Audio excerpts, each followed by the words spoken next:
আসসালামু আলাইকুম everyone, welcome back to my another new blog. আশা করছি সবাই ভালো আছেন আল্লাহর অশেষ রহমতে। আলহামদুলিল্লাহ, আমরাও সবাই ভালো আছি। এই ব্লগটা ছিল আমার আরিশ বাবার বার্থডের পর দিনের। সকালবেলা উঠে সবাইকে নাস্তা টাস্তা দিলাম। তো সবার নাস্তা খাওয়া হয়ে গিয়েছে, আমার বোন সবার পরে খাচ্ছে, দেরি করে ঘুম থেকে উঠে। তাই তো এখানে আম্মু আমাকে লতি পুঁইশাক এগুলা কুটে দিচ্ছে।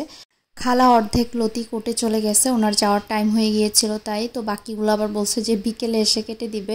তাই আমি বললাম যে না, আমার বিকেলে কাটতে হবে না, আমি এখনই রান্না করব। তো পরে আম্মু বলল যে আমি কুটে দিব, সমস্যা নেই। আর কয়দিন থেকে আম্মু আমাকে বলতেছে যে লতিগুলো ফ্রিজে আছে, আমাকে দাও, আমি কেটে দেই।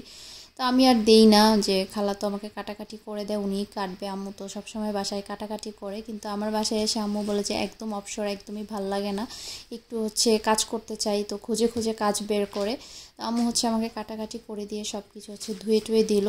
এখন আমি রান্নাটা করে নিচ্ছি। আজকে রান্না করতেছি দেশি মুরগি আলু দিয়ে, ডাল রান্না করলাম, তারপর লতি চিংড়ি রান্না করব, আর পুঁইশাক ভাজি করব চিংড়ি মাছ দিয়ে। এই আজকে রান্না বান্না। আর আজকে রান্না একদম সিম্পল করতেছি, কারণ আমার বোন আমার আম্মু এগুলা খেতে বেশি পছন্দ করে।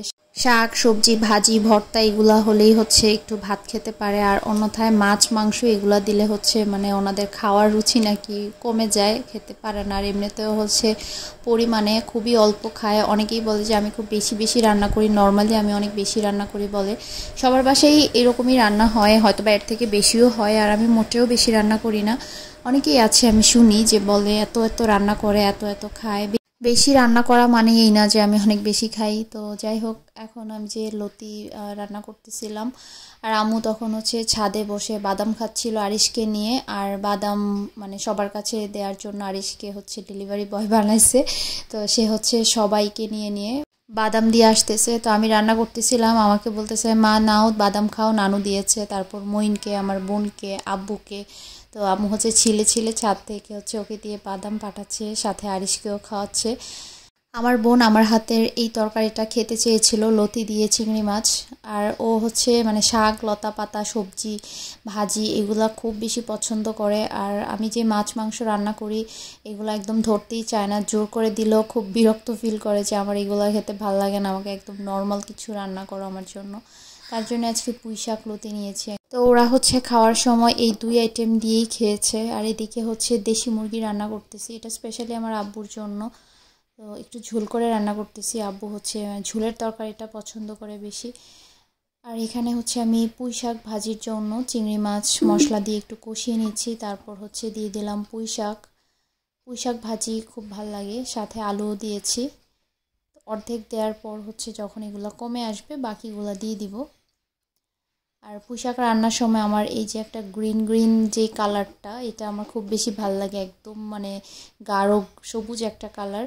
এটা দেখতে অনেক বেশি ভাল লাগে, ভাজি করার পরও কালারটা সুন্দর থাকে, ফ্যাকাশে হয়ে যায় না। এই যে এখানে সবগুলো আমি একসাথে দিয়ে দিচ্ছি, সাথে এইরকমভাবে আলু দিলে ভাজিটা খেতে ভাল লাগে।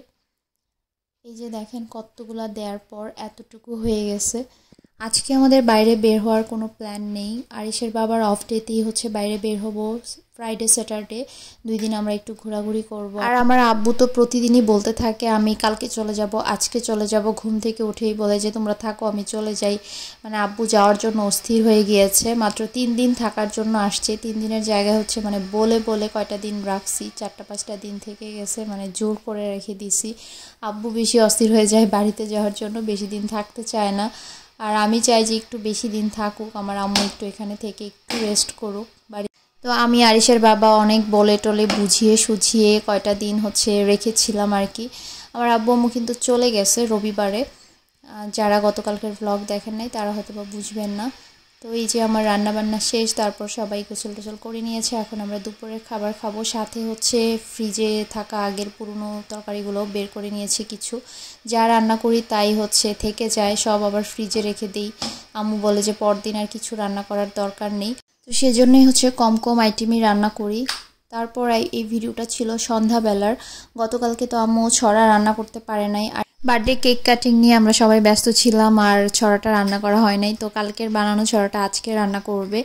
এখানে লিকুইড দুধের সাথে দিয়ে দিচ্ছে গুঁড়া দুধ পরে আরও খানিকটা অ্যাড করেছিল, এটা আর ভিডিও করা হয় নাই। দুধটা একদম গাঢ় গাঢ় করে তারপর ছড়াটা রান্না করতে হবে, তাহলে অনেক বেশি মজা হয়। এখন দিয়ে দিচ্ছে গরম মশলা, এলাচ, দারচিনি আর তেজপাতা। দুধের মধ্যে গরম মশলা দিয়ে দুধটাকে ভালো করে জাল করে নেবে। তারপর এখানে দিয়ে দিবে চিনি। তারপর এখন দিয়ে দিবে এই ছড়াগুলো বক্সে রাখা হয়েছিল। খুব সুন্দর হয়েছে আমার এই ছড়া কাটাগুলো, একদম চিকন চিকন। আর এখানে কাঠবাদাম, কাজু বাদাম ভেজে কুচি করা হয়েছে। দিয়ে দিল কিশমিশ। এখন বাদাম কুচিগুলো দিয়ে দিবে।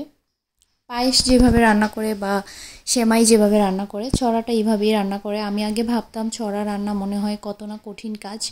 আজকে খুব ভালোভাবে দেখলাম রেসিপিটা। আসলে এটা কঠিন কিছুই না, শুধু বানানোটাই অনেক কঠিন। কারণ বানানোটা হচ্ছে সবাই পারে না, এক নম্বরে আমিই পারি না। তো এখানে হচ্ছে একটু গুড় দেওয়া হয়েছে, খেজুরের গুড়। ফ্লেভারটা অনেক সুন্দর হয়, কালারটাও দেখতে ভালো লাগে। এখন হচ্ছে ছড়া দিয়ে দিচ্ছে। দুধটা খুব ভালোভাবে জাল হয়ে গিয়েছে। আর ছড়ার হচ্ছে একসাথে সবগুলা দেয়া যাবে না, অল্প অল্প পরিমাণে দিতে হবে। আর এদিকে আমি টেবিলে একটু সব কিছু বের করে নিলাম ফ্রিজ থেকে। আমি এক্সট্রা করে কোনো নাস্তা আর বানাই নাই আজকে। ফ্রিজে হচ্ছে সব ধরনের মিষ্টি খাবার আছে। আর এখানে আরিশের বাবা চলে আসছে। আসার সময় আরিশের জন্য একটা সুন্দর বড় সড়ো সাইজের একটা বই আর হচ্ছে ওর অফিসের ক্যালেন্ডার নিয়ে আসছে। আমাদের বাসায় দিয়ে দিবে, সেজন্য আর কি আব্বু আম্মুর কাছে দিয়ে দিবে। তো এখন হচ্ছে আমি সব কিছু বের করে নিলাম। আর সবগুলোই হচ্ছে মিষ্টি খাবার। আর এখানে আম্মু ছড়া রান্না শেষ হয়ে গিয়েছে। তো এখন যে কাজটা করবে, জিরা টেলে জিরাটাকে পাউডার করে এই ছড়ার মধ্যে এখন দিয়ে দিচ্ছে। এইটাই হচ্ছে ছড়ার যে আসল ফ্লেভারটা, এটা দিলেই আসে আর কি। জিরা ছাড়া ছড়া রান্না করলে এটা ছড়া মনে হবে না। আর জিরা এই টালাটা দিতে হবে, মাস্ট বি। খুব বেশি মজা হয়েছিল এই ছড়াটা। খাওয়ার পর সবাই অনেক বেশি প্রশংসা করেছে।